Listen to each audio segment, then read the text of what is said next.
Ferrari, Lamborghini, McLaren and others, these manufacturers are very specialized at making giants in the car industry.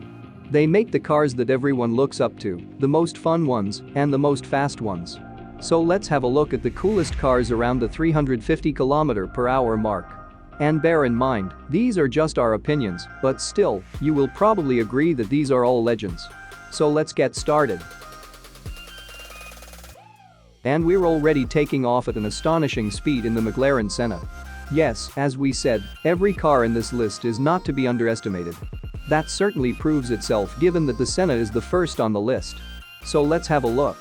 As many of you already know, the McLaren Senna is a tribute to McLaren's legendary racer, Ayrton Senna. A man who deserves great respect. He drove for McLaren between 1988 and 1993, and just in those 5 years, he became the Formula 1 world champion for 3 times. And besides that, he also drove one of the fastest, if not the fastest Monaco qualifying lap. It took him just 1 minute, 23 seconds and 998 milliseconds. And to put that in perspective, most of the drivers including his successor struggled to dip beneath 1 minute 28. So as you could figure, McLaren had to build a great car to honor him. Well, I'm excited to say that they succeeded. The Senna, which is released in 2018, is fitted with a 4.0-liter twin-turbocharged V8 and delivers a power of 800 horsepower at 7,250 rpm and 800 Nm of torque at 6,700 rpm. It is McLaren's most powerful engine. It pushes the Senna to 60 miles per hour in just 2.6 seconds, and if you want to push further to 124 miles per hour, which is 200 kilometers per hour, you'd hit your target in only 6.8 seconds. And if that wasn't enough, it can drive the car beyond that up to a speed of 208 miles per hour, which is an incredible 340 kilometers per hour. The Senna is of course track focused and has a whopping 800 kilograms of downforce and weighs just 1,200 kilograms. Therefore it has managed a lap time of 1 minute, 28.41 seconds around the Nürburgring GP track, which is the fastest lap time of any road-legal McLaren to date. Are you already liking the Senna? Well, I know I am. But if you want one of the 500 units built, you just gotta show up with a $1 million check. But what could beat that? Well, we present to you the Lamborghini Centenario. The 4th edition of Lamborghini's limited series built in 2016. This series includes the Reventon, the Sesto Elemento, the Veneno, which we will talk about as well, the Centenario, the Sion and the new Countach. But let's go on with the Centenario, which was a tribute as well, but not to a racer, to Lamborghini's founder, Ferruccio Lamborghini. To honor this legend whose goal was to create a better Ferrari himself, they built this beautifully designed car fitted with a 770 horsepower strong naturally aspirated V12, which develops about 690 Nm of torque at 5,500 rpm. And that V12 is capable of driving the car at ridiculously high speeds in ridiculously short times. Particularly, the Centenario reaches 60 miles per hour in 2.8 seconds and 186 miles per hour, which is the equivalent of 300 kilometers per hour in 23.5 seconds. But that's not where it stops. It can push through to a speed that lays above 350 kilometers per hour, so it's faster than 217.5 miles per hour. Now, as I said, the car is a member of Lamborghini's limited series, so logically, the Centenario was also limited.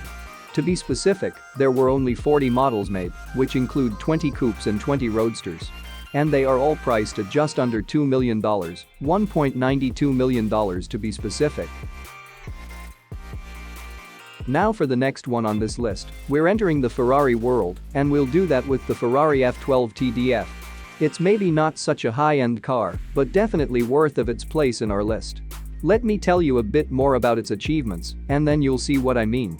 To start, the F12 TDF has the Berlinetta's 6.3-liter V12, but Ferrari cranked the engine up with 30 horsepower, making it develop 780 horsepower at 8,500 rpm, and it has a specific power of 125 horsepower per liter.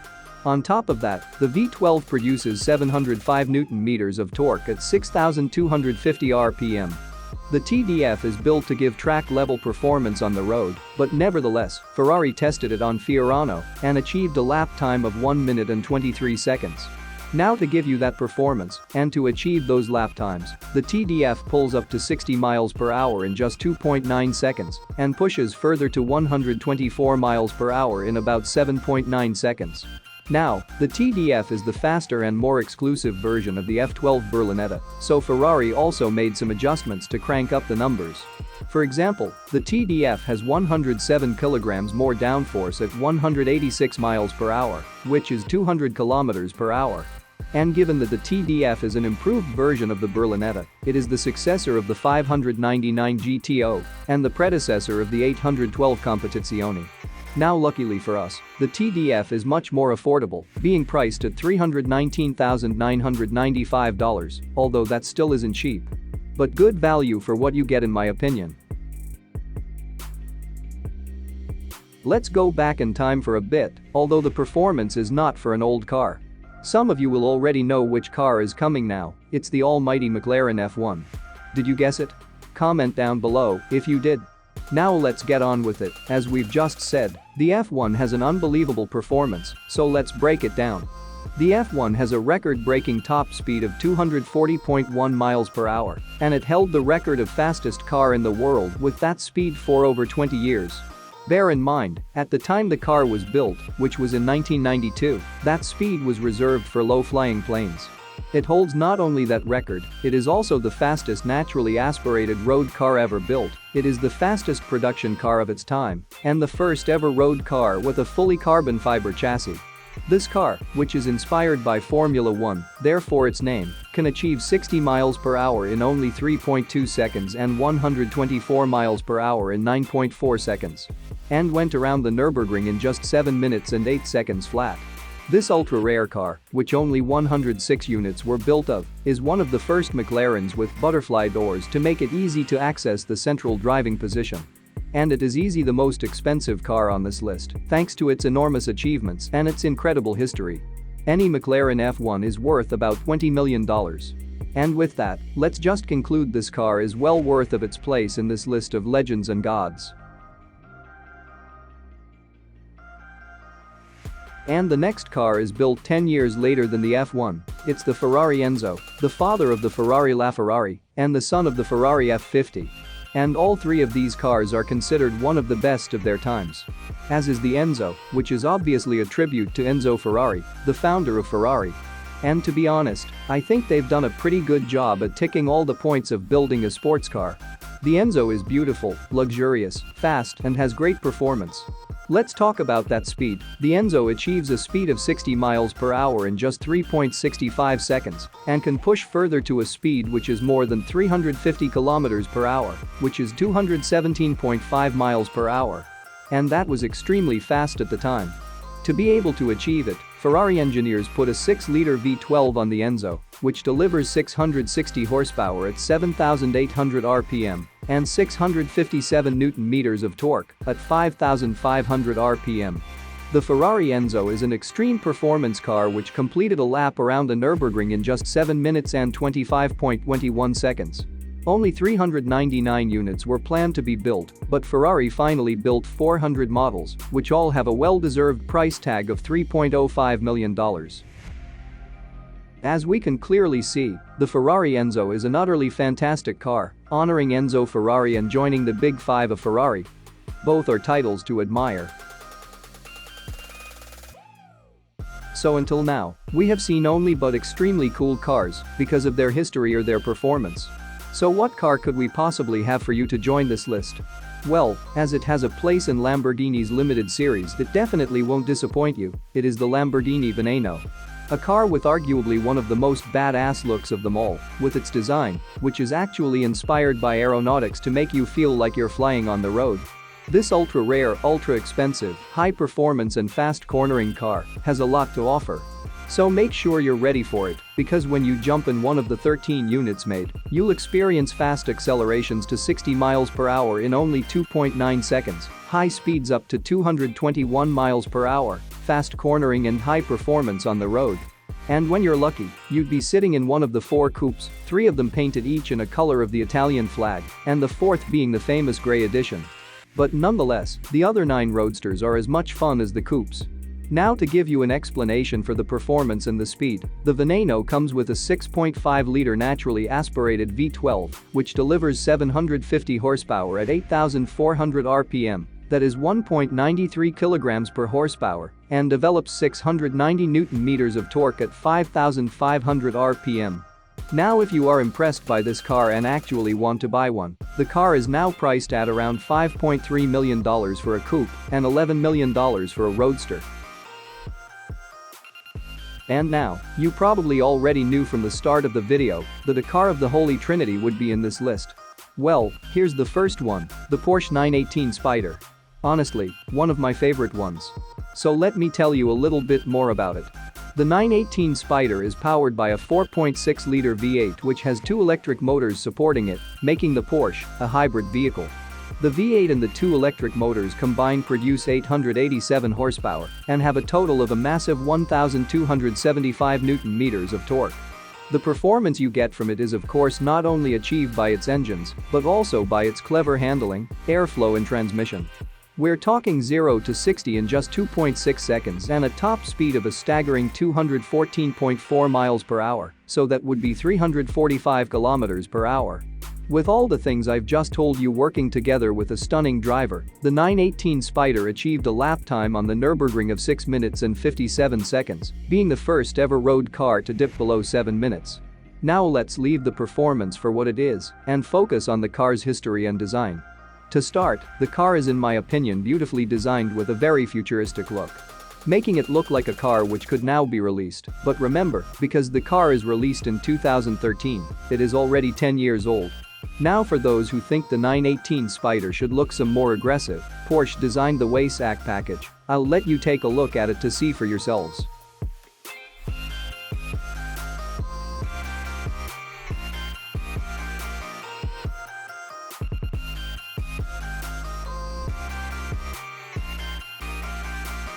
It is also the successor of the Carrera GT, a legendary car as well. And there are also some rumors about the successor of the 918 Spyder coming our way. Now there are obviously 918 units made of this car, and they are all priced around $1.56 million. And now we're here with the father of that stunning car, the Porsche Carrera GT, in my opinion, one of the coolest, best sounding and most legendary cars ever made. The Carrera GT was initially designed for Formula 1, it was then modified to a Le Mans prototype, and after that, it has been released as a road car in 2003. But because of those changes, it has some Formula 1 and Le Mans blood in its veins. If we look under the hood, we are met with a stunning 5.7-liter naturally aspirated V10, which makes, as I've already said, a beautiful sound. It develops 612 horsepower at 8,000 RPM and 590 Newton-meters of torque at 5,750 RPM. Some nice touches are the rear wing that lifts up at 62 miles per hour to reduce the car's rear end lift, but you can always lift it with the touch of a button. Another thing that they've done is putting the ignition on the left side of the steering column to recall back to the old days of Le Mans, when drivers had to sprint across the track, jump in their cars and crank the engine to start. This placement at the left enabled drivers to do this while jumping in the car. In the Carrera GT you get to 60 miles per hour in just 3.9 seconds and to 124 miles per hour in 9.9 seconds. The top speed of the car then lays above 200 miles per hour, specifically, it can go up to 205 miles per hour or 330 kilometers per hour, which was very fast at the time. And with this performance, the Carrera GT went around the Nürburgring in 7 minutes and 28.71 seconds. But beside the performance, the Carrera GT is undeniable also one of the best and elegant looking cars, so if one pulls up near you, just make sure you enjoy the moment while it lasts. As mentioned earlier, the Carrera GT was first built for Formula 1 and then modified for Le Mans. That could explain why its roots can be traced back to the 911 GT1. And with all the information we could find about this utterly amazing car, including that there are 1,270 Carrera GTs built, it got a price tag of about $1.6 million. Now after telling you all this, I hope that you admire the Porsche Carrera GT as well. Buckle up, because we're entering the top 2 of this list. And we're doing that in the legendary McLaren P1. I don't have to explain why this car is a legend, but still, I like the P1 so much, so let's just do it. The P1, not only being an honorable member of the Holy Trinity, but also beating the Porsche 918 Spyder at the Nürburgring, being one of McLaren's best-looking, best-performing and most legendary appealing aside the F1, has a 3.8-liter twin-turbocharged V8 with one electric motor. Together they produce 900 horsepower and 916 Nm of torque. That is the motor which gives all the performance of the P1, making it beat the Porsche 918 Spyder on the Nürburgring. And how fast did it go on the Nürburgring? I hear you ask. Well, the 918 Spyder completed a lap in 6 minutes and 57 seconds flat, but the P1 absolutely smashed that record with an unbelievable time of 6 minutes and only 43 seconds flat. So it is 14 seconds faster, which is a lot in the race world. And that same motor brings you some other numbers as well. We're talking 0 to 60 in just 2.8 seconds, 0 to 124 in 6.8 seconds, and a top speed of about 217 miles per hour, which is 350 kilometers per hour. Now, to create the P1, the engineering team traveled the world to ensure that the P1 could function in the hottest and coldest climates. And on top of that, they took inspiration from the F1, so there's no doubt that the P1 is a god. And after all their research and development, they've come with a car whose monocasse is fully made from carbon fiber and called it the P1. Maybe it's because the P1 would always take pole 1 or be in the first place, but that's just an assumption. As for the successor of the P1, McLaren announced it will be revealed in 2024. Now if you're just like me and desperately want to have a P1, just check if you have some $1.35 million laying around, and you're good to go. And now, the first on this list, and in our opinion, the coolest car on the list, but only just after all the other ones. I guess you already know what car it is.